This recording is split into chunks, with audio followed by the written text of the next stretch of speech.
Finding my wife and her advisor in another round of flirtatious online exchanges, I went to her school and made a scene like a madman. Mr. Blackwood said I was a loser who couldn't control his wife, and Ethan Blackwood said I deserved it. I wanted a divorce. But Ashley Blackwood threatened me with our son, so I chose to endure it for his sake. I never imagined that one act of endurance would last a lifetime. Ashley Blackwood lived a glamorous life, waited on hand and foot by me for decades. She eventually became a professor and died peacefully of old age. And I, after a lifetime of hardship, was despised as useless by my son and died alone and sick in a rental apartment. Heaven had mercy on me and sent me back to the day I demanded a divorce. After a flash of white light, I opened my eyes again. The young Ashley Blackwood was ordering me around, acting nothing like the intellectual she pretended to be. "You good for nothing. What are you doing making a scene at my school? I'm the professor's favorite student, and you're acting like a rabid dog just because we chatted a bit. You're useless yourself, and always so suspicious. Even if I did cheat, you drove me to it." The doctor in front of me justified cheating as if it were the most natural thing in the world, without the slightest remorse or guilt, as if I were the one who had done something wrong. Ashley Blackwood's brother, Ethan Blackwood, looked completely indifferent. "If you've got the guts, divorce my sister. She's a doctor and about to become a university professor. You're just a taxi driver. She hit the lottery when she married you. You even have the nerve to come to the school and make a scene, ruining my sister's reputation. Today, I'll teach you a lesson on behalf of your dead parents." Before he finished speaking, he lunged at me with a kick. I dodged hastily but lost my balance and crashed into a trash can. The foul-smelling garbage covered me, and I felt a wave of grief and indignation as I touched the slippery floor. I endured the pain shooting up my tailbone and stood up, meeting Ashley Blackwood's gaze. It was filled with undisguised disgust and estrangement. I looked at her, all my former tenderness gone. "Let's get a divorce." She didn't change her expression. "Fine, I've wanted to for a long time." "Good, we'll go to City Hall tomorrow and file for divorce." Ashley Blackwood looked at me, her eyes full of confidence. "You'll leave with nothing, and you can forget about the child. You're just an uneducated driver. What can our son learn from you?" It was always like this. I couldn't tolerate infidelity, so I brought up divorce the first time I discovered her affair. She knew our son was my weakness. My parents in heaven wouldn't allow me to give him up either. Mr. Blackwood, standing to the side, was eager to say something, but Ethan Blackwood stopped him. They all knew that as long as our son was mentioned, I could endure any amount of grievance. But after experiencing a lifetime, I had seen through the true colors of this family, including my son, Zhang. This time, I would never make myself miserable for anyone. As before, I left without saying a word. Before the door closed, I still heard Ashley Blackwood say mockingly, "See? The coward won't dare to get a divorce." I sneered and threw her words out of my mind. As soon as I got home, I started packing. Not long after we got married, I had moved into the basement apartment. Ashley Blackwood complained that I got up too early and wouldn't let me stay upstairs. To earn a little more money and let her rest, I didn't say much and moved downstairs. The basement apartment had only a small window, and even with the lights on, it was dark and gloomy. Cold in winter, hot in summer, and damp whenever it rained. I developed rheumatism at a young age. But Ashley Blackwood enjoyed the master bedroom upstairs all to herself and had even brought her whole family to live in my house. Thinking of this pack of ungrateful wretches, I only felt sorry for my past self. Whoever wants to live in this basement apartment can have it, I'm not staying. Chapter 2. I carried my small suitcase upstairs. No one was home yet. Ashley Blackwood should still be at school at this hour, being lovey-dovey with her advisor under the guise of academic research.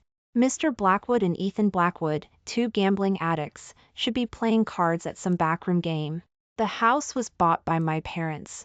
The old folks had spent most of their lives saving money, and they gave it all to their son to buy a house, but they never lived in an apartment building themselves. It wasn't a large place, only 2 bedrooms. Ashley Blackwood and our son Zhang lived in the master bedroom, and Mr. Blackwood and Ethan Blackwood lived in the other bedroom. I cleared their things out of the second bedroom and piled them in the living room like garbage. The door opened, and Zhang came in, his face full of disgust. Why aren't you out driving your cab and making money so early? What are you slacking off at home for? I stared at the snake in the grass son who had left me to die in a rental apartment in my past life and didn't answer. He had spoken to me like this in my previous life as well. Back then, I only thought that my son and I had a good relationship and didn't take it to heart. Perhaps unnerved by my stare, Zhang yelled at me like a cat whose tail had been stepped on. No wonder Grandpa keeps telling Mom to divorce you. How could Mom have fallen for a loser like you? After speaking, he darted into the master bedroom. Through the crack in the door of the master bedroom, I saw Ashley Blackwood's various cosmetics, bags, and jewelry. All of that was bought with my money, and I had a record of every purchase in my text messages. She was working on research projects at school, with a salary and national subsidies, adding up to more than twice my monthly income, but she had never contributed a single cent to the household. My clenched knuckles cracked, and a terrifying fire burned in my eyes, but the corners of my mouth curled into a sneer. Before long, I heard the jingle of keys at the door. The two gambling addicts must have won some money. I could hear their joyful voices before they even opened the door. When they saw their things piled up in the living room and me sitting on the sofa, the joy of winning vanished instantly. Zhang, what the hell is wrong with you? Why did you move our stuff out here? Ethan Blackwood cursed at me. I replied in an icy tone, without a trace of emotion. Didn't I say I was getting a divorce from your sister? This house is mine. Go back to wherever you came from. I ignored him and went back to the second bedroom to move things. Seeing that I was acting so out of character, Ethan Blackwood lost his desire to continue cursing. Mr. Blackwood took out his phone and started complaining, "Daughter, come home quickly. Something terrible has happened at home." His voice was loud, intentionally for me to hear. Seeing his childish behavior, I laughed self-deprecatingly and didn't retort. The two of them watched with a gloating attitude, not stopping me from continuing to move things. Ethan Blackwood and Mr. Blackwood watched as their clothes were thrown onto the floor one by one. Their faces were full of resentment, gnashing their teeth, but they were helpless. Soon, I had cleared out the second bedroom, filling most of the living room with their belongings. I turned around and pushed open the door to the master bedroom, ignoring Zhang, who was looking at me with a surprised expression, and threw myself onto the bed. "This is so comfortable!" I couldn't help but exclaim. In my previous life, I had slept on a hard bed until I died. I was so tired that I soon fell asleep. Chapter 3. I don't know how much time passed, but I heard Ethan Blackwood's voice from outside the door. "Sis, look at all this stuff on the floor. This loser is rebelling. As soon as he got home, he moved all our things out here. What, does he not want Dad and me living here? Is he trying to kick us out?" He must have been talking to Ashley Blackwood, I thought. I didn't pay any attention and continued to sleep. "Who told you to sleep here? Get up now." Ashley Blackwood had entered the room at some point. A surge of anger rose in my heart. Why should I get up? This is my house. I can sleep wherever I want, and no one can stop me. She said angrily, "This is such an expensive bed. You're just a taxi driver. What right do you have to sleep on it? It's expensive because it was bought with my money." My eyes glanced at the bags and cosmetics in the room, and Ashley Blackwood followed my gaze and looked inside. A guilty look flashed across her face, and her tone softened a little. "Then why did you move my dad and Ethan's things out of their room? Are you trying to kick them out? Zhang, are you even human? What did my dad do to offend you? Are you trying to kick them out?" I said, "This is my house, and I have the right to ask them to leave. If they don't leave, they'll have to pay for all those years of room and board." Seeing that I wouldn't budge, Ashley Blackwood gritted her teeth in anger. With a snap, her palm landed on my face. Just as she raised her hand, I saw a red mark on her neck and immediately jumped out of bed, demanding, "What is this?" My eyes were fixed on her neck. Ashley Blackwood's expression immediately became troubled, and a hint of dodging flashed in her eyes. "It's nothing. I accidentally bumped into something while doing an experiment. I really shouldn't have said those things to you at school today. I made you lose face. You can sleep here tonight. Get some rest. Ryan Zhang and I will go to the second bedroom, and my dad and Ethan can go to the basement apartment. Before I could continue to ask questions, she finished speaking, turned around, and left the room. The sudden change in attitude caught me off guard. Of course, I knew what that red mark was. It was proof of her cheating. The room returned to silence, and I calmly considered my next move. Ashley Blackwood's concession was because I had caught her red-handed. She was trying to prevent me from continuing to press the issue. Given the lazy nature of the Blackwood men, they would rather die than live in that basement apartment. I was definitely going to get a divorce, but I wouldn't be the one to leave with nothing. It would be Ashley Blackwood. What? You want me to sleep in the basement apartment? That's not a place for humans. Sis, are you really planning to let that loser move up here? Keep your voice down. Just as I was deep in thought, Ethan Blackwood's shouting rang out again. I walked towards the door, wanting to continue listening. But when they heard my footsteps, the voices outside became quieter. Resigned, I lit a cigarette and took a deep drag. Before I had finished the cigarette, Ryan Zhang ran over and opened the door. Dad, I'm hungry. Hurry up and make me something to eat. I'm tired and don't have time. Have your mom make it. If your mom won't make it, have your grandpa make it. Just don't ask me. I replied impatiently. I couldn't help but sneer. You remember you have a dad now? Your dad works hard from morning till night, and you still call him a good-for-nothing. I'd like to see if your grandpa will still take care of you when I'm no longer your dad. As soon as I said that, the little snake in the grass burst into tears. If you don't make me food, I don't want you to be my dad anymore. I want Uncle Stern to be my dad. Uncle Stern? Could that be Ashley Blackwood's advisor? When did they meet? Or had Ashley Blackwood been secretly taking Ryan Zhang to see her professor all along? A wave of doubt washed over me. I suppressed my suspicions and was about to ask when Ashley Blackwood grabbed the child. Don't talk nonsense, honey. Your dad is too tired today. Don't bother him.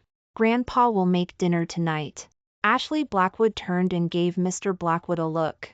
Mr. Blackwood reluctantly glared at me and stomped off towards the kitchen. I coldly closed the door, locked it, and ignored the whole farce. But Ashley Blackwood's unusual behavior still aroused my suspicion.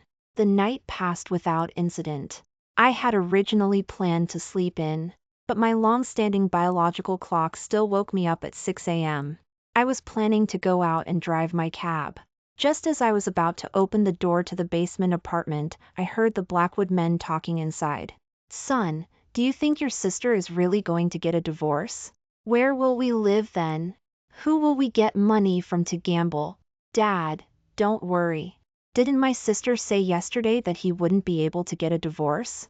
He cares so much about Ryan Zhang, how could he bear to leave him? This is just a temporary measure, to let him be arrogant for a couple of days, so he doesn't become desperate.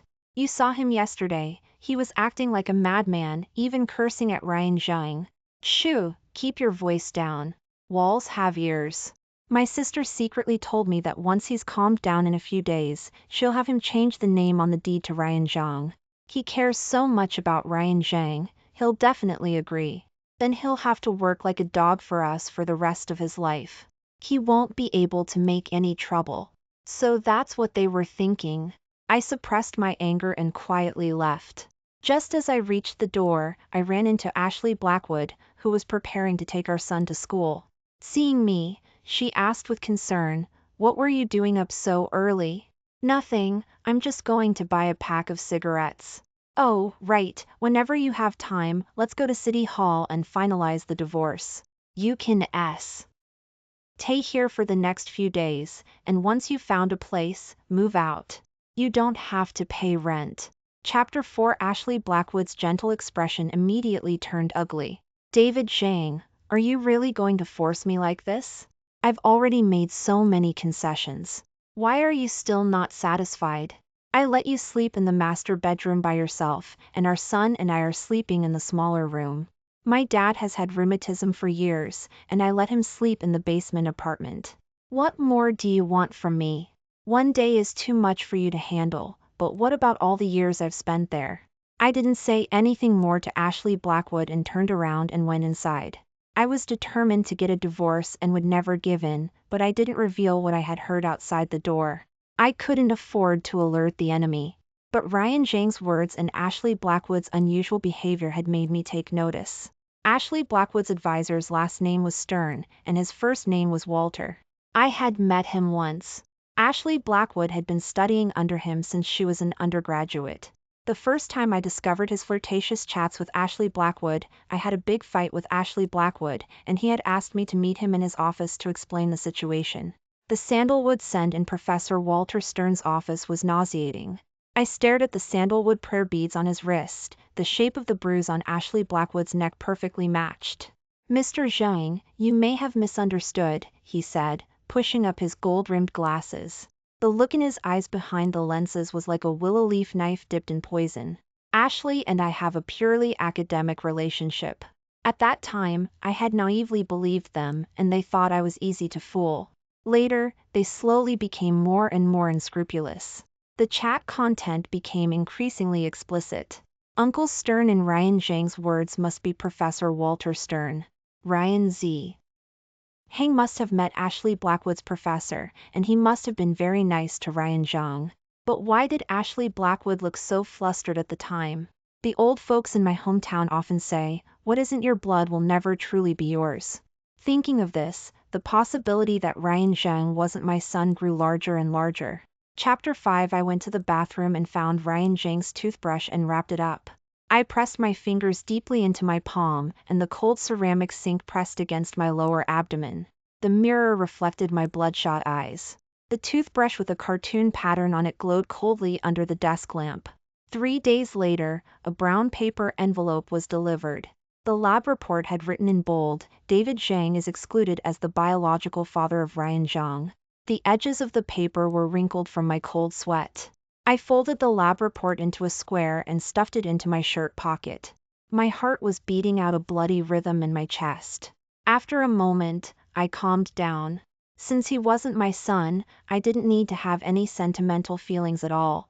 Ashley Blackwood's lab pass was still hanging in the entryway, the metal tag gleaming coldly in the morning light. She had made the excuse of doing an experiment last night and had stayed out all night. She should be lying in Professor Walter Stern's office right now. A knock came at the door, and I got up to open it. "Mr. Zhang, the surveillance video you requested." A man in a baseball cap handed me a USB drive, and half of a scorpion tattoo was visible on his cuff. I had pawned my taxi and business license and spent $50,000 to hire this private investigator from the black market. They have a long-term suite at the Regent Hotel. These are the room records for the last 3 months. I scanned the dates on the printed paper. Those nights that Ashley Blackwood had claimed to be working late in the lab all corresponded to the room payment records. Looking at this evidence of Ashley Blackwood's betrayal and cheating, my heart was already devoid of any waves. "Mr. Zhang, this evidence should be enough to make your wife leave with nothing. But after hearing about your previous experiences, I think it might be too easy on these people if you just get a divorce." Hearing the tattooed man's words, I looked up in confusion and asked, "What do you mean? Are you saying you can help me get revenge?" The tattooed man opened his phone and showed me a picture of a woman. "I can't, but someone can." He pointed at the screen and continued, "I found her while I was helping you investigate these past few days. There's no way around it. In our line of work, if we accidentally investigate someone we shouldn't, we'll be the ones who suffer. So we always investigate the backgrounds of both the client and the target beforehand. This person is Susan Stern, Professor Walter Stern's wife. She's the eldest daughter of the Stern family. Professor Walter Stern wouldn't have been able to get so far in academia without his wife's help. They've been married for many years and haven't had any children because of Susan Stern's condition." I interrupted, "Are you saying you want me to expose her husband's true colors in front of Susan Stern? What if his wife already knows?" The tattooed man chuckled. "I don't know if his wife knows about this, but she definitely doesn't know about this." Before he finished speaking, he handed me an envelope with several photos inside. When I saw the contents of the photos, I couldn't help but laugh. Heaven may forgive sins committed by nature, but not sins committed by humans. I took the photos back into the envelope. The tattooed man wanted to reach for it, but I quickly said, I know the rules of your trade. You get what you pay for. I'll buy this. In front of him, I transferred all $50,000 I had left from pawning my things to him. Mr. Zhang, you're indeed a straightforward man. Then I'll take my leave. I was the only one left in the living room again. Looking at the photos and papers on the coffee table, the veins on my forehead throbbed. A complete revenge plan gradually took shape in my mind. Chapter 6. Following the information provided by the tattooed man, I arrived at City General Hospital. Susan Stern was lying in the shadows of the oncology ward, 4 tubes crawling on her purplish veins. I knocked on the door. Come in. A weak voice came from inside the room. Who are you? My name is David Zhang. You may not know me, but you should know my wife, Ashley Blackwood. My son shouldn't call me Dad, but he can call you Mom. Under Susan Stern's questioning gaze, I handed over Ashley Blackwood's pregnancy test report and the paternity test. The dates and results on them pierced her pupils. Professor Walter Stern was visiting the United States at that time. Then, I pressed play on my phone. The surveillance video showed 2 entangled bodies moving from the hotel elevator to the hallway. Professor Walter Stern's sandalwood prayer beads were wrapped around Ashley Blackwood's wrist, leaving bloody marks on her fair skin as she moved. A mouthful of blood suddenly spewed out of Susan Stern's mouth. Susan Stern tore off her oxygen mask. Her withered hand, clutching the same prayer beads as in the video, suddenly snapped, and sandalwood beads scattered all over the floor. I bent down and picked up the blood-stained beads. All these years, you and he haven't had any children. To maintain his position in academia, he has always pretended to be deeply in love and devoted. He fasts, believes in Buddha, and prays for your health. But behind your back, he has been sleeping with his female students and having children. You and I are in the same boat, deceived by this adulterous couple. Why don't we join forces and make them pay for what they've done? I had originally thought that Susan Stern would immediately agree after hearing my words, but she said, never mind, there's nothing I can say after him doing all this. After all, I don't have much time left. Seeing that Susan Stern was so stubborn, I threw the envelope in front of her. Take a closer look.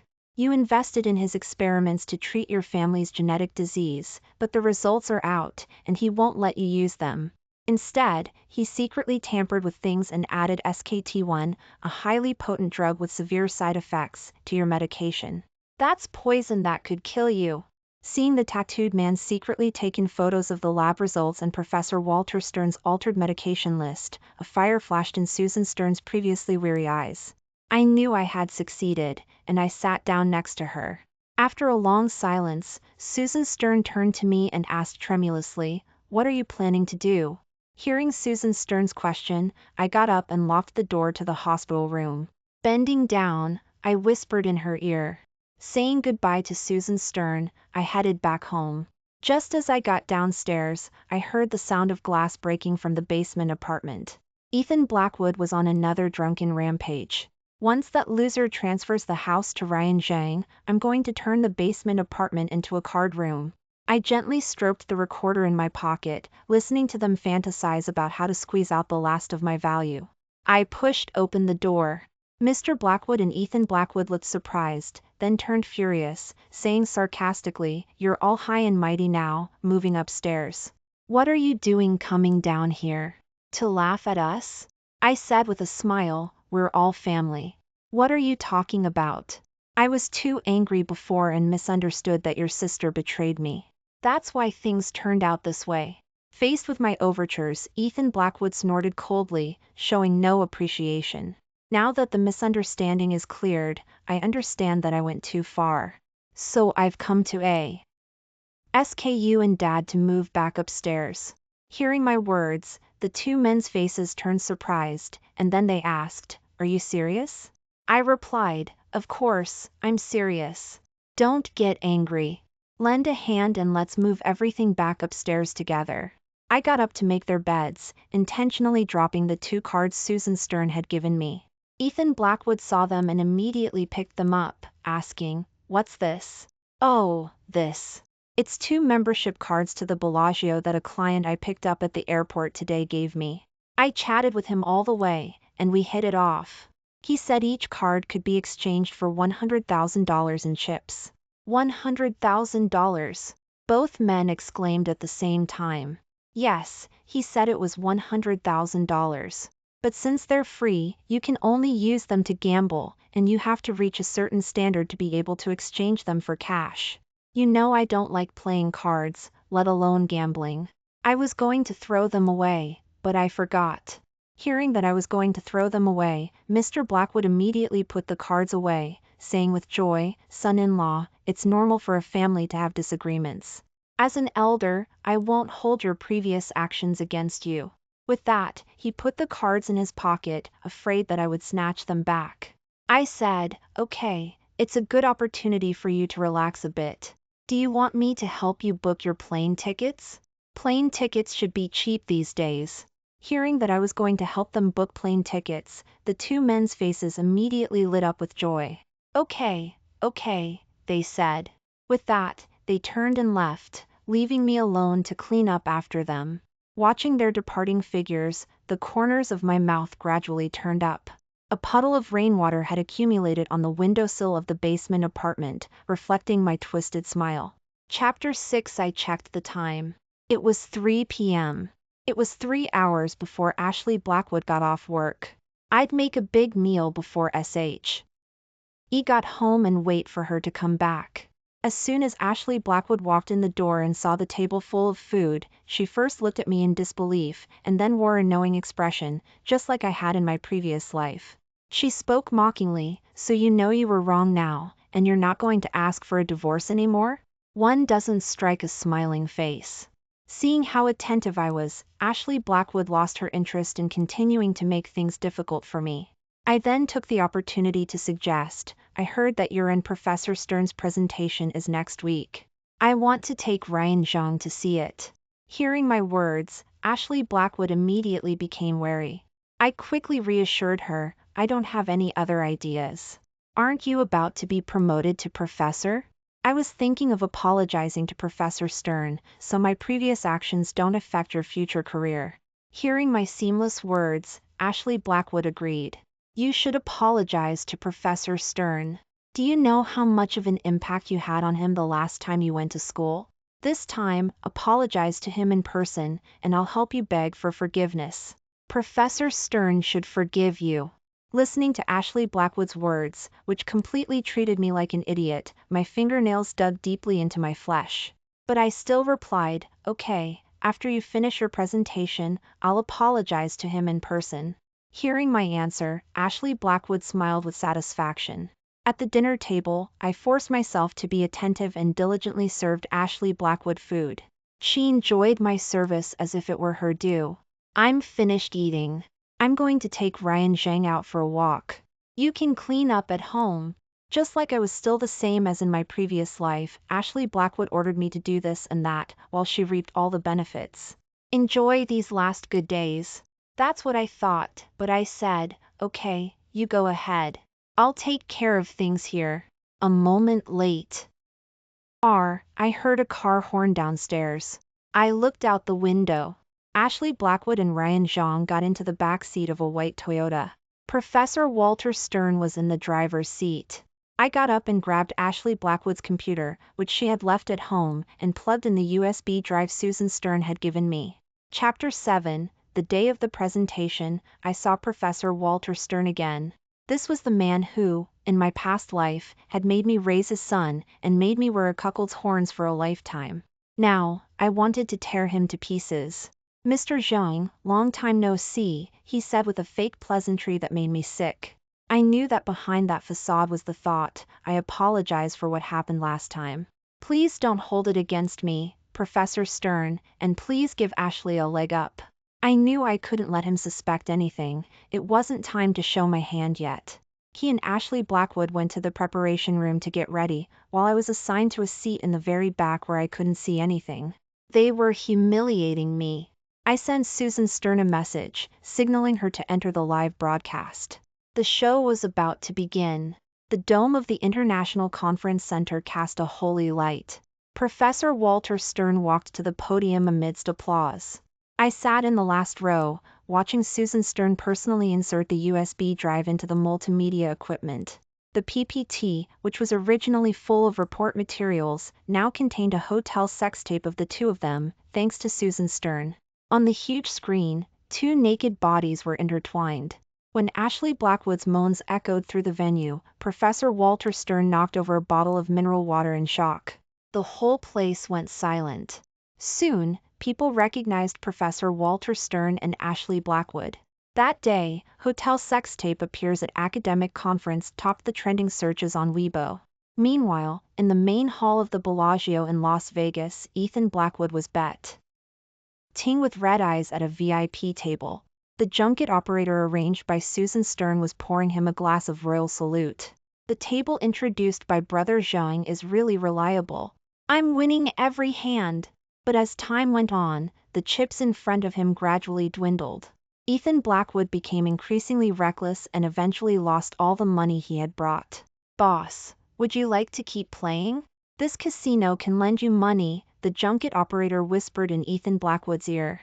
He stared at the chips on the table that had been in his hands just moments before, but were now in someone else's. He resolutely pressed his bloody fingerprint on the loan agreement. Back home, I looked at the panicked Ashley Blackwood and said calmly, Ashley Blackwood, let's get a divorce, shall we? Ashley Blackwood's eyes were bloodshot as she roared at me, it was you. You must have done something. How else could this have happened? You ruined my reputation. What goes around comes around. The whole world knows about your shameful deeds now. How can you still blame me for ruining you? I slammed the paternity test report and the hotel sex tape in front of her and said coldly, this is the evidence that you've been playing me for a fool all these years. If you don't agree to a divorce, we'll go to court. Looking at the paternity test report, Ashley Blackwood's face gradually turned ashen, and she didn't say a word. The day I walked out of City Hall, I felt the shackles that had been weighing me down for years truly disappear. Without the Blackwood family sucking my blood, my days felt exceptionally light. The sunlight on the steps was blinding. As Ashley Blackwood staggered away clutching her divorce certificate, her diamond stud earring sparkled in her hair, reminding me of the pearls she wore at our wedding 10 years ago. Back then, her ears pierced until red, she had said sweetly that she only wanted the jewelry I gave her for the rest of her life. The key turned in the old security door, and flakes of rust fell onto my leather shoes. Ashley Blackwood left my house with Ryan Zhang, their whereabouts unknown. The Blackwood father and son also disappeared. I received the 100,000 yuan from Susan Stern and redeemed my taxi and business license. Later, I hired a renovation crew to completely remodel the house, leaving no trace of their lives. The day the renovation workers came with jackhammers, I made a special trip to the south of the city to buy osmanthus cakes. Back when Ashley Blackwood was pregnant, she had a sweet tooth and always made me wait in line for 2 hours, exhausting me, but she never even tasted one. Now, crumbs fell onto the porcelain plate, and the colorful height chart on the wall of the spare bedroom was scraped into snowy white powder. The sound of the grinding wheel drowned out the TV news. Renowned scholar Professor Walter Stern is suspected of committing job-related crimes and has been expelled from his position. The family photo in the frame by the entrance suddenly fell, the crack in the glass running right across Ryan Zhang's innocent smiling face. I squatted down and found a faded Disneyland ticket clipped to the back of the frame, the one we bought the year we got our marriage certificate, when she insisted on riding the carousel. Half a month later, everything in the house was brand new. Chapter 8. Later, I spoke to Susan Stern on the phone. On the phone, she revealed their current situation. Professor Walter Stern was quickly fired from the university after the academic conference. Under Susan's family's instruction, his many illegal activities during his tenure were exposed, and he was eventually imprisoned. Ashley Blackwood was expelled from the university. Due to the huge gambling debts owed by the Blackwood father and son in Las Vegas, she was implicated and taken away by loan sharks, becoming a streetwalker. I asked, what about the child? I didn't say Ryan Zhang's name. Susan Stern didn't say anything. Later, I received an international package with the unique humid, musty smell of M. North. Inside was a photograph. The pale teenager in the photo was lying in a freezer. I lay in the master bedroom's brand new king-sized bed, the moonlight through the French windows turning the name on the property certificate to silver. Downstairs, I could hear the sound of stray cats tearing at garbage bags, reminiscent of the dull thud of Ethan Blackwood kicking over the trash can that day. One night shift, I was driving a passenger past a red light district. While waiting for a fare, I looked out, bored, and saw a familiar figure. The rattling of plastic bottles was suddenly mixed with the crisp sound of high heels clicking on the pavement. The sound paused under a streetlight, and in the crimson halo, I saw that Ashley Blackwood's left earlobe was empty, with a dark red scab where the pearl had once been. As she wrapped her faux fur collared coat tighter around herself and slipped into the alley, she revealed a bruise on her calf, shaped like the serrated edge of a casino chip. She saw me too, her eyes full of anger and resentment. She opened the car door and got in. "You and Susan Stern did all this, didn't you?" I didn't answer her. Seeing me play dumb, she continued, "I've figured it all out. You and she set a trap, switched all the report materials on my computer while I was away, and lured my dad and brother to the Bellagio. It's all your fault. I'm like this now because of you." With that, she pulled a fruit knife hidden in her bag and stabbed at me. Just when I thought I was about to be stabbed, a large hand reached in through the car window and grabbed Ashley Blackwood tightly, preventing her from moving at all. I looked out of the car and saw a fierce-looking bald man. Then, 2 more men came over and dragged Ashley Blackwood out of my car. Ashley Blackwood lay on the ground in a disheveled state, being kicked hard by them. The leading man cursed, "Bitch, we told you to just buy something, and you almost killed someone, damn it. You trying to get us killed?" With that, he apologized to me, "Sorry, buddy, this crazy broad is new here and doesn't know the rules. She scared you, don't take it to heart." He then offered me 200 yuan, but I didn't take the money. I said, "It's okay, she probably mistook me for someone else." The car drove further and further away, and I never saw her again.